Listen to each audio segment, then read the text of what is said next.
Comissão Mista de Orçamento aprovou nesta terça-feira o aumento do fundo eleitoral para quase 5 bilhões de reais em 2026, no ano que vem. O trecho foi aprovado de forma simbólica pelos deputados e senadores, sem qualquer objeção, e prevê cortes em despesas discricionárias e também emendas. Criado em 2017, após a proibição do financiamento empresarial de campanhas, o fundão é usado para custear gastos como propaganda, material gráfico, cabos eleitorais e também logística. Nos bastidores, a aposta é que os parlamentares aumentem ainda mais o valor do fundo eleitoral. Começar essa com o Roberto Mota. Comissão aprovou o aumento do fundo eleitoral, quase 5 bilhões de reais, Mota. Esse é o preço da democracia. Ou alguém aqui achou que democracia vinha de graça? Nós somos um país de dimensões continentais. Só na última eleição, eu verifiquei esse dado em 2020, na última eleição municipal, foram disputados 58 mil cargos de vereador. 58 mil cargos. Imagine a quantidade de candidatos. É lógico que tudo isso custa muito dinheiro. Agora vamos só colocar as coisas em perspectiva. O orçamento do governo federal prevê 5 trilhões, com T, de arrecadação. Se o fundão eleitoral é 5 bilhões, isso dá 0,1% do orçamento. A gente pode comparar esses 5 bilhões também com os 16 bilhões que foram aprovados para a Lei Rouanet, para fazer show, para montar peças, fazer filmes. Vamos comparar isso com o dinheiro gasto nas viagens internacionais, só na COP28 em Dubai. Vamos lembrar desse número, foram mais de 1.300 pessoas na comitiva do governo. A base de uma democracia é a eleição. Não dá para a gente criar um sistema onde o poder é alocado com base em votos e aí recriminar os políticos porque eles querem ter votos. Um deputado, um senador, ele só existe se ele receber votos suficientes. Não é à toa que a obsessão dos parlamentares é voto. É assim que funciona a democracia. Não dá para criar um sistema assim e depois reclamar que os políticos só pensam em votos. As campanhas são cada vez mais concorridas, cada vez mais caras. Esse é o preço da democracia. É um sistema horrível, mas ainda é o melhor de todos que existem. Pois é, inclusive a enquete do dia trata dessa questão. Se você que nos acompanha puder, entre no portal da Jovem Pan e vote. Quero saber a sua opinião sobre o fundo eleitoral, o aumento desse recurso destinado às campanhas eleitorais. Você, Coba, acha necessária a ampliação desse fundo eleitoral, quase 5 bilhões de reais para financiar essas campanhas? Muitos falam, isso é ótimo, porque evita a troca de favores entre políticos, partidos e as empresas, né? No passado tinha isso. O problema maior, Canhato, não é de onde vem o dinheiro, né? A gente tinha no passado aquela discussão toda, se uma empresa financia um candidato, depois ela vai querer ser beneficiada em contratos públicos, em licitações, enfim. Então, acabar com o financiamento privado é fechar uma brecha para a corrupção. Até parece que desde então nunca mais houve corrupção no poder público, né, envolvendo pessoas jurídicas. E aí se colocou totalmente o custo de uma campanha no bolso do candidato? Não. Até pode, ele pode fazer alguma doação, até com um determinado limite, enfim, mas se colocou na conta do povo. Porque fundo eleitoral não é nada mais do que todos nós pagando para alguém imprimir santinho, fazer viagem, abastecer, pagar cabo eleitoral, o povo todo pagando para as pessoas se candidatarem a cargos públicos eletivos. E nessa faixa dos 5 bilhões. E aí a gente pensa, poxa, 5 bilhões é o preço da democracia, isso tem que ter, as pessoas têm que ter acesso às ideias, às propostas, ao que pensam os candidatos, para não se enganarem, como se ninguém nunca tivesse se enganado com candidato nenhum, desde que esse valor começou a subir consideravelmente nas últimas campanhas. Mas esse não é ainda o grande problema não, viu, Canhato? O grande problema é quem administra e quem gere esses 5 bilhões. Porque não pensem que os 5 bilhões serão divididos igualitariamente para qualquer pessoa do povo que queira se candidatar numa eleição. Não. Esse dinheiro é distribuído de acordo com a conveniência do líder partidário, do dono do partido, porque no Brasil o partido tem dono. Então o dono do partido escolhe quem é o candidato que ele vai dar um determinado valor, e para um tem todo o valor, e o outro, que é para compor uma chapa, no mais das vezes até algumas laranjas, né, para compor cota de gênero e etc., esses aí constam na nossa lista, mas vocês não vão ganhar nada, porque esse cidadão aqui é um cidadão da prateleira de cima. Eu, dono do partido, escolhi que essa pessoa tem mais direito de acessar o dinheiro público do que você, outro, que está com boas ideias, tem boas propostas, mas eu acho que você não deve ter esse dinheiro todo. E aí isso vira um clube do Bolinha em que poderosos administram esses 5 bilhões. Donos de partidos, candidatos preferidos de determinados partidos, isso vira até leilão para a maioria dos candidatos, inclusive. Os viáveis, eles estão vendo agora qual é o partido que vai me dar mais fundo eleitoral. É pela ideologia que ele se filia? É porque o partido tem uma visão sobre economia que casa com a visão dele sobre economia? Não, é porque o partido tem uma missão em relação a determinadas políticas de saúde que casam com as visões dele sobre aquela área. Não, ele vai para onde paga mais, né? Leilão. E aí a gente vê o resultado dessa matemática toda complexa na nossa produção legislativa, no nosso Congresso Nacional. Porque, teoricamente, quem já é deputado, quem já teve base, quem ficou 4 anos usando de emendas parlamentares, terá maior probabilidade de ser eleito. Então eu vou colocar esse cara no leilão, dar para ele muito fundo eleitoral e ele vai fazer o quê? Se perpetuar no poder. No final das contas, o fundão eleitoral serve, inclusive, para impedir de novas pessoas, novas ideias entrarem no poder político para inovarem, para oxigenarem a nossa política, e a gente vai vendo aqueles mesmos de sempre, coronéis, continuando na política. Presidentes de partidos mais caciques do que nunca, com 5 bilhões de reais nas mãos para tocarem as campanhas eleitorais. Túlio. Pois é, Caniato. Eu, infelizmente, vou ter que dar razão a Nelson Rodrigues, que dizia que não se faz literatura, política e futebol com boas intenções. Ou seja, se faz política é com grana, né? É isso que nós estamos percebendo. Se faz eleição é com grana e muita grana. Ora, eu vou lembrar que isso começou, essa discussão do financiamento público de campanha, começou, salvo engano, no governo da Dilma, né?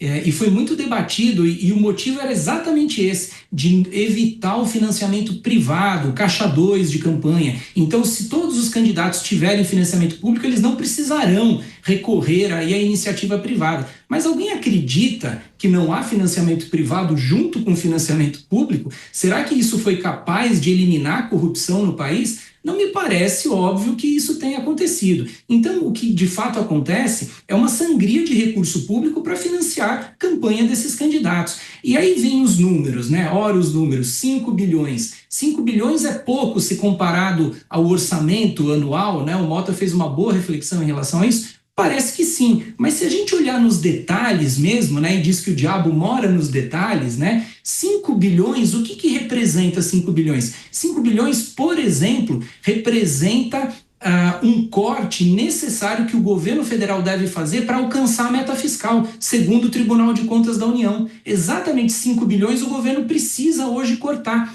E aonde que o governo está tirando o recurso? O governo não, né? O Congresso Nacional, com essa emenda que ele sugeriu, de onde que ele quer tirar recurso? Das tais dotações discricionárias. Alguém sabe o que é isso? Dotações discricionárias são aquelas que não há verba carimbada e servem exatamente para investimentos, para obras públicas relacionadas a investimentos. Por exemplo, saneamento básico.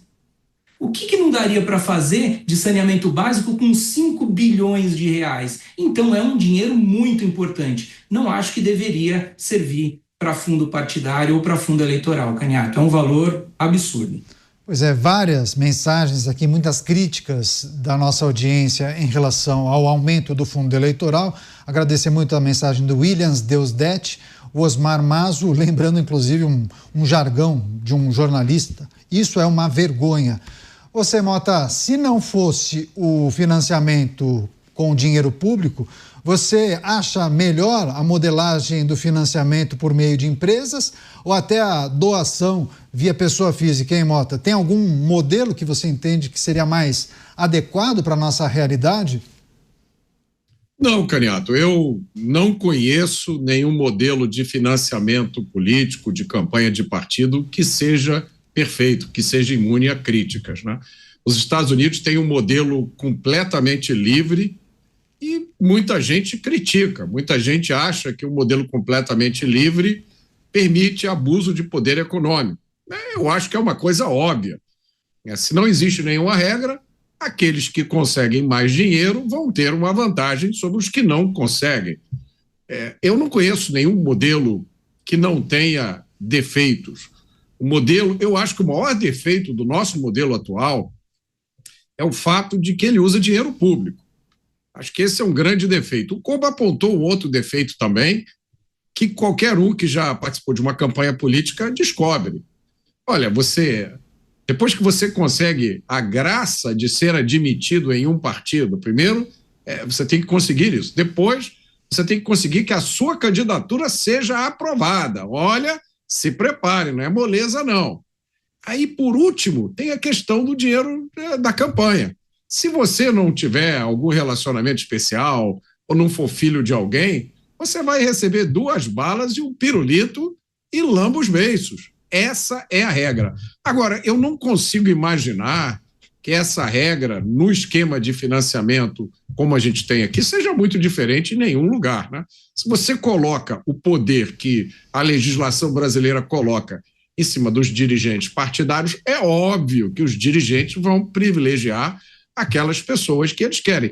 A dificuldade que eu tenho é de imaginar que aqui no Brasil seja possível, aqui no Brasil e na maioria dos países, seja possível criar um sistema eleitoral que realmente seja 100% a favor do povo, do eleitor, da diversidade de ideias. Meus amigos, em todos os lugares, são as raposas que fazem as leis. Como é que nós vamos querer que os políticos que se beneficiam das regras, como é que a gente vai querer que eles façam uma regra que não beneficie eles? Nos Estados Unidos é a mesma coisa. Eu adoro o sistema de voto distrital, que é o que existe nos Estados Unidos. Mas há pessoas que fazem críticas muito fortes ao sistema distrital. Elas dizem, olha, o sistema distrital é o que causou o fato de que nos Estados Unidos só tem 2 partidos de verdade mesmo, o republicano e o democrata. Qualquer outro partido tem chance zero de conseguir um espaço na política, porque no sistema distrital isso não funciona, isso só funciona no sistema proporcional. Já no nosso sistema aqui, a gente sempre critica a história do campeão de votos, né? Você bota um sujeito lá, comediante, ator de novela, que tem um caminhão de votos, ele leva junto com ele 3 ou 4 ou 5 pessoas das quais você nunca ouviu falar e que agora vão ter um assento no Congresso Nacional. Então, não existe sistema perfeito. Não existe sistema eleitoral perfeito, nem de financiamento de campanha perfeito. A gente tem que ter essa consciência. A partir do momento em que os políticos fazem as regras, qualquer regra sempre vai beneficiar os políticos. Pois é, o Koba mencionou esse poder exacerbado na mão dos presidentes dos partidos, né, que mandam e desmandam, dizem quem é que vai prosperar e quem não vai em uma campanha eleitoral, né, porque vão liberar ali o dinheiro para determinada campanha. Você, Koba, olhando essa situação, as muitas críticas que são feitas em relação ao volume, né, de dinheiro para o fundão eleitoral, como disse o Túlio, esse dinheiro poderia ser utilizado para determinada área, isso daqui poderia ter um incremento de recursos, por que não usar o fundo eleitoral? Enfim, muitas discussões a respeito dessa possibilidade. Tem um modelo que te agrada mais, Koba? A possibilidade das empresas voltarem a financiar, mas com algum controle, ou o financiamento com doações, pessoas físicas, isso beneficiaria aqueles que são mais ricos? Olha, Caniato, de fato, a empresa, as pessoas jurídicas financiarem com valores milionários as campanhas não faz bem aí para as questões de compliance, enfim, né, de prevenção contra corrupção. Principalmente porque essas empresas, elas são praticamente obrigadas, eram, né, no passado, né? Se a gente pega algumas campanhas ali de 2010 para trás, os bancos, por exemplo, eles davam tantos milhões para o candidato A e tantos milhões para o candidato B, dois que concorriam num segundo turno, por exemplo. Então não dá para dizer que o banco acreditava nas ideias do A ou do B, ele simplesmente não queria ficar mal com um ou com o outro, enfim. A gente tinha esse tipo de contraste exótico aqui no Brasil com os financiamentos das empresas, principalmente. Então, no meu ponto de vista, eu acho que a gente poderia, sim, pensar em ampliar um pouco mais a doação de pessoa física, porque daí a gente sabe que pessoa se conecta com pessoa. A chance da pessoa estar doando do dinheiro dela, pessoa física, para um candidato, vai ter maior probabilidade de estar ligada a uma ideia, ou a um projeto que faça sentido, ou a, de fato, uma proposta que tenha a convencido. Então, no meu ponto de vista, o financiamento por pessoas físicas poderia ser ampliado em campanhas eleitorais. Segundo ponto, no meu ponto de vista, a gente deveria, sim, ter divisão igual, divisão da mesma proporção para todos os candidatos de uma chapa, sem esse tipo de um ter mais dinheiro do que o outro. Você quer ser candidato? Todos os candidatos aqui terão, por força de lei, a divisão igualitária da verba pública. Isso já poderia resolver, mas o Mota já bem disse, né? Quem fazem as leis são as raposas. Imagine só qual a chance disso acontecer. Não acredito nisso num futuro tão próximo. Pois é, poderia inclusive diminuir o número de candidatos, né? Porque daí todos teriam um valor um pouco mais robusto para empregar nas suas campanhas. E aí, naturalmente, o presidente do partido também seria mais cuidadoso na escolha daqueles que representariam a sigla para disputar uma eleição.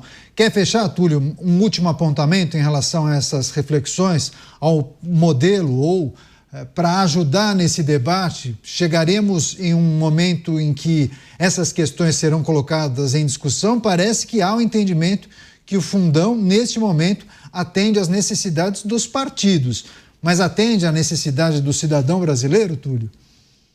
É exatamente esse ponto que eu quero complementar, Caniato. Na verdade, eu acredito que essa é uma necessidade fabricada. Esse volume de dinheiro não é necessário para fazer campanha. Eu quero lembrar aqui na campanha de 2018, em que Jair Bolsonaro tinha um partido pequeno, tinha pouquíssimo tempo de televisão e ganhou as eleições com pouco recurso. Por quê? Porque nós vivemos hoje num mundo de rede social, num mundo de internet. As informações circulam muito mais livremente do que outrora. Além do fato da imprensa também todos os dias falar sobre política. Esses personagens hoje da política são extremamente falados, famosos. O eleitor tem condições de saber sim em quem votar. Não é por conta dos 5 bilhões. Há vários outros meios capazes de resolver essa situação e de minimizar essa necessidade que, para mim, Caniato, ela é muito fabricada. Pois é, não, interessante. Só para a gente fechar, o Túlio lembra do episódio de 2018 que fugiu completamente à regra, né, Mota?